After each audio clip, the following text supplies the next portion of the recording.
Hi, Bill. How are you? Great. How are you doing? All good. Thank you very much. Yeah. Mr. Bill Kelliher, great guitarist, Tag fan, and also a very good Star Wars collector himself. How many Yeah. how many action figures of Star Wars do you have? Well, I have a lot. I have a lot. There was a period of my life where I would ask the fans to bring me Star Wars toys and Star Wars figures, and they would bring boxes and boxes and boxes of big toys sticking out of the boxes and figures and all. And I had to stop because I just got too much crap. I had too much junk. So yeah, but I still have a big collection. Some of it I sold. A lot of toys I gave away to children in need for like Toys for Tots, the thing they do here for Christmas and stuff like that. Figures in the package. They were newer figures from the 90s, and I wasn't going to sell them. I just said, I'm just going to donate them because there's kids out there that might want to play with them, because I never was going to open them because I Yeah, like to keep them, as yeah. a collector. So Yeah, very good, Bill. Well, you are going to be in Chile with Gojira on November, but I want to talk a little bit about your last record, Hash and Dream, a little bit. sure. Released in 2021, strong record. What are your thoughts about it 2 years later of its release? Um, well, I honestly I feel like it's a very big open world kind of record. There's a lot of songs. It's over an hour long. It's a double album. I feel like there's a lot more uh, juice for the squeeze we can give for it, because I don't feel like we've properly done a headlining tour where we played. We've only played 5 or 6 of the songs from the new record, and it's already time to write a new record. Mm. Because it's going on 3 years now, and that's usually a record cycle. We don't like to wait too long in between records. Um, so it's difficult because it came out during COVID, Yeah. and I don't feel like it got all the press and the attention that it could have if it had come out, say, today. You know what I mean? But Mhm. we needed to get it out. You know what I mean? It was when you have all those songs, you need to record them quickly and strike it while it's hot, because songs sit around for too long, and you start it's like a painting. You keep painting and painting and painting, and then you're like, oh, it's ruined. You lose sight of if it sounds good or not. So the record had to come out no matter what. But there's good things that came out of the record. It's an awesome record. It's very deep and thick and juicy, and there's a lot of stuff in there, a lot of stuff to digest. Yeah, some press said that it was like going back to, I don't know, the classical Mastodon prior the Hunter. Do you agree with that? Yeah, I do. I Mm. do for sure. Because when we did that record, we did it in a studio that I helped build and design, um, in Atlanta. So we didn't have to keep looking at the clock like, oh, how much we only have, because usually when you're in someone else's studio and you're paying by the hour, you're paying by the Mm. day, a lot of money. It's you're hemorrhaging money, and you're always worried about, well, I don't want to say anything because I don't want to waste too much time. I just want to get the record done. And so usually when we go in the studio, we're like, 80% like, this is how it's going to sound. And luckily with being in 2020 now, it's like, usually, like right now I have my computer. I use it for recording when I'm on tour right now. So I write songs on the road, and try to get stuff to a place of almost being a song and to finished. So we go in the studio, it's just like bam, bam, bam, we're quick. But with Hushed and Grim, we had so much material, and we wanted to take the time for each song and make sure that it could be the best song that it could be.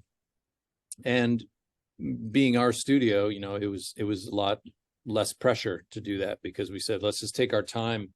I want to try this special pedal out, or I want to try this amp out, or let's get someone to play, you know, a sitar in this part, or some special, you know, whatever. So we were able to do all that stuff, and that's what made it so special. Great. I was checking out the set list for the tour, and you were including two songs from this record, and two or three songs per album, except for The Hunter and one more around the sun. Mhm. Are you planning to continue with this trend during the South American tour? Most likely. I mean, I feel like it's a very good set list that reflects on, you know, the heavier, most like heavier songs from earlier records. It's really hard to pick a song from every single record when you have 9 records. Excuse me. You know what I mean? Yeah. It's like, oh, you know, we don't think about it like, oh, we're missing this record. What do we play from that? I feel like we're in such a good groove playing this every day, and it's like a well-oiled machine that's, you know, like an engine that's going. And we also have to take into consideration the video wall that we have. Like, you know, we play videos behind us while we're playing, they go with the songs. And you know, if we were to start all over, it's going to take a lot of time to adjust all those things, and I just don't know if we have the time to do that by November, because even though it's a few months away, time goes by like that. Yeah.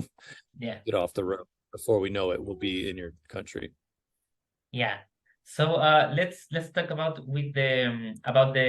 Gojira tour properly. How has been the experience in another countries? Because I know that you were touring with Gojira long time. So how has been the experience with these two bands that are like leading the progressive metal genre in the world? It's amazing. This is like the tour to see, you know what I mean? And I've always said since day one, you know, like, I love touring with Gojira.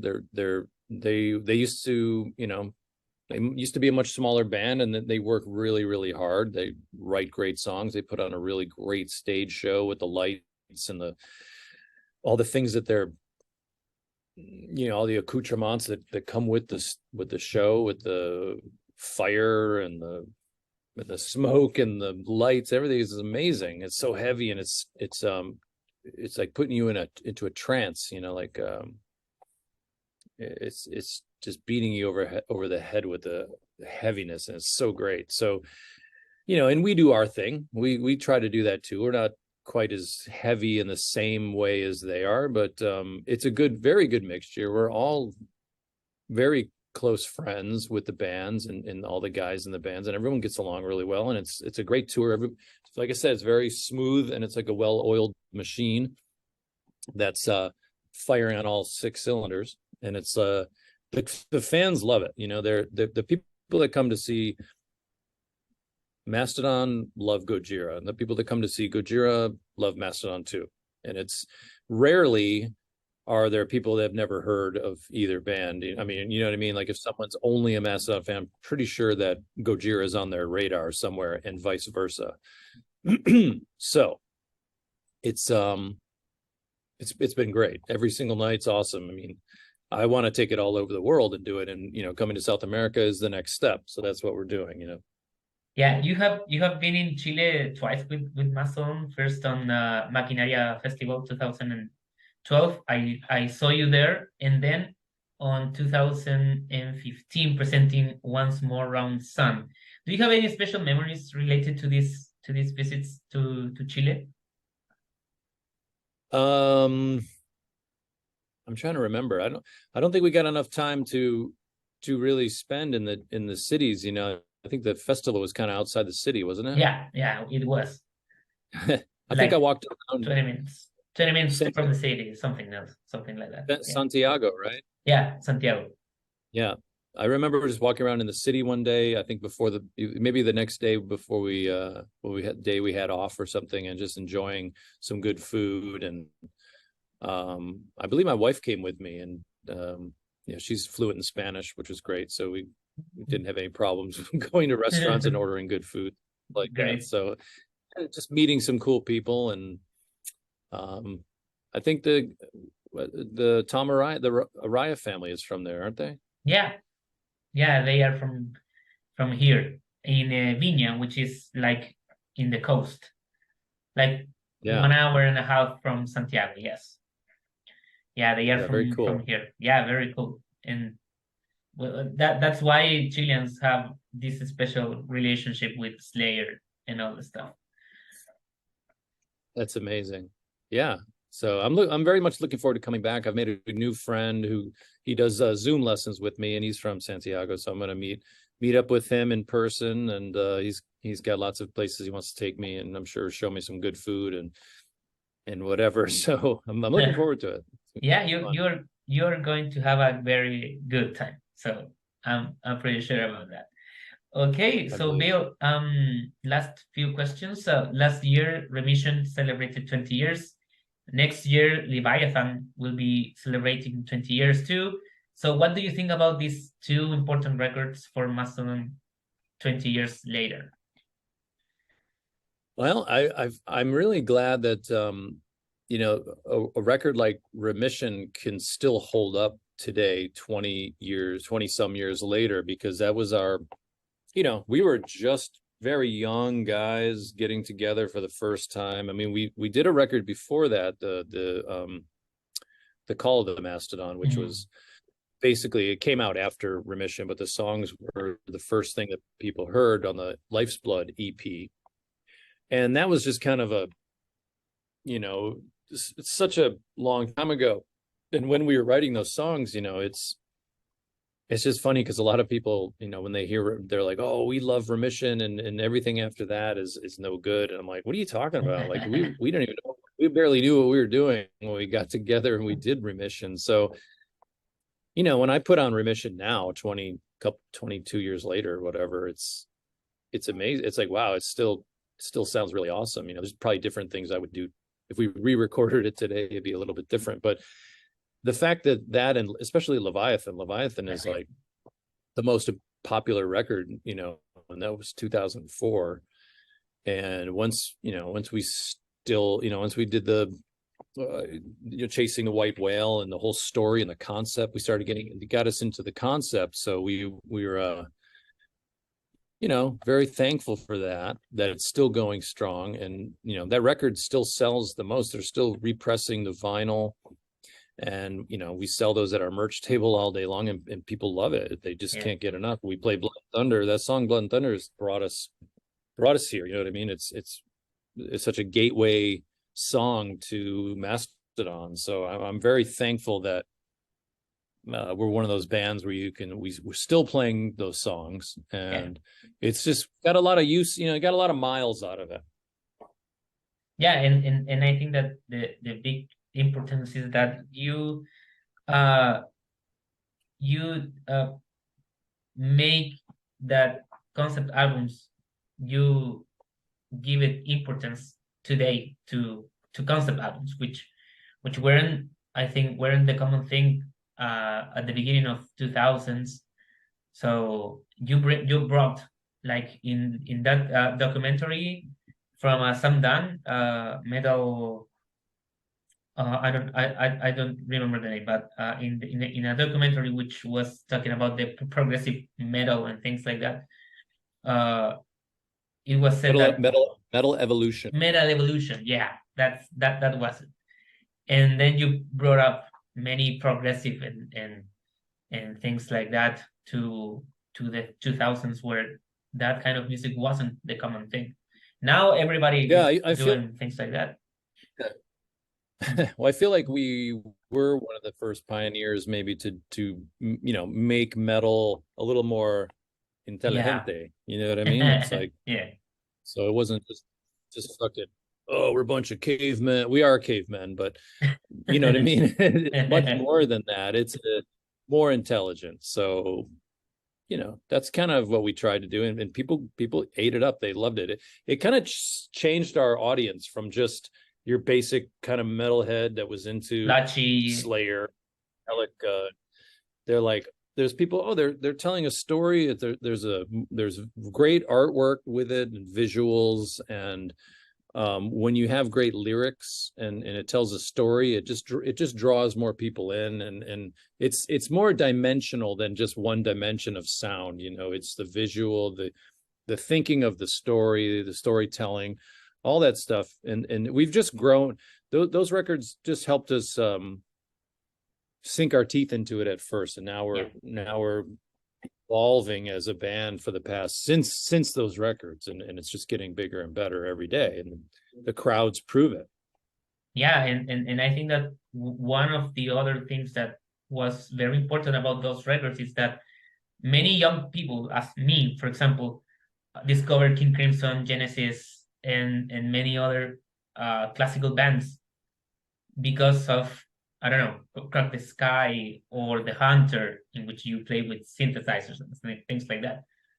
So yeah, so Mastodon, it's a very, I think it's one of the most important bands nowadays, you know, not just because of the records you did, but the records you are doing, and because Still of doing it. it's Yeah, still doing it. Yeah.